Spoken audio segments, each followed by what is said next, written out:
Are others mad about Sonic Origins Plus and you're wondering why? Well, let me tell you exactly why.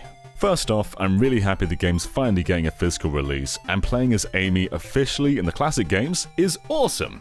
But the real problem comes with the additional 12 Game Gear games. See, this is something Sega's done before. With Sonic Adventure DX, Mega Collection and Mega Collection Plus, and Gems Collection, they also gave us Game Gear games.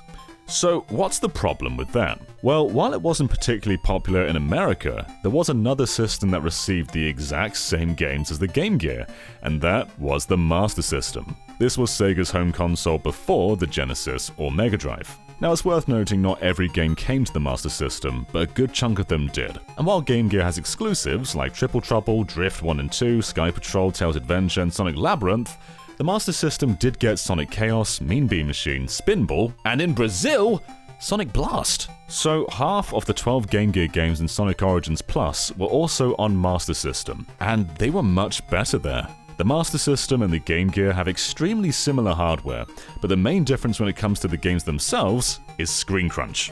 If you're a Nintendo fan, you probably saw this on the Game Boy a few times with NES ports. Super Mario Bros. Deluxe, for instance, is way zoomed in compared to the NES game, and games like Mario Land 2 also don't have much real estate to move around.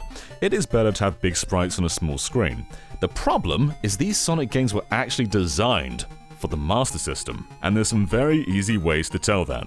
But first, look how much more you can see. Both on the left, the right, vertically, there is so much more in the player's view, which is pretty important for a Sonic game when you're moving pretty fast. If we layered the Game Gear display on top of Master System, it looks a little bit like this. Yeah, that kind of puts it in perspective, huh?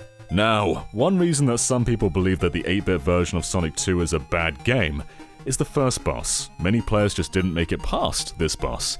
And the reason for that is, the screen crunch completely changes the dynamics of what is even happening. See, on the Master System version, the struggle is you're on a slope. So if you move to the right, you're going to slide towards the big grabby thing. But there's also balls coming down that you've got to jump over. So that is the challenge. It's not too tricky, but it's a pretty good first boss. However, Game Gear's got the exact same hazards, only you can barely see what's going on. The balls no longer have plenty of time to come on screen, and jumping over them isn't really viable. Unlike Master System, this is now a very hard pattern to predict. You may slowly start to understand where you should be positioned the more you retry this boss, but really, now the challenge is about where Sonic is placed, but you still have the slope that you're working against. So even if you know where you need to be, actually being there is a pretty big challenge. If anyone says they did this on their first try, they are probably lying to you. However, on the Master System, doing this on your first try is very, very believable, because it's quite a simple boss over there.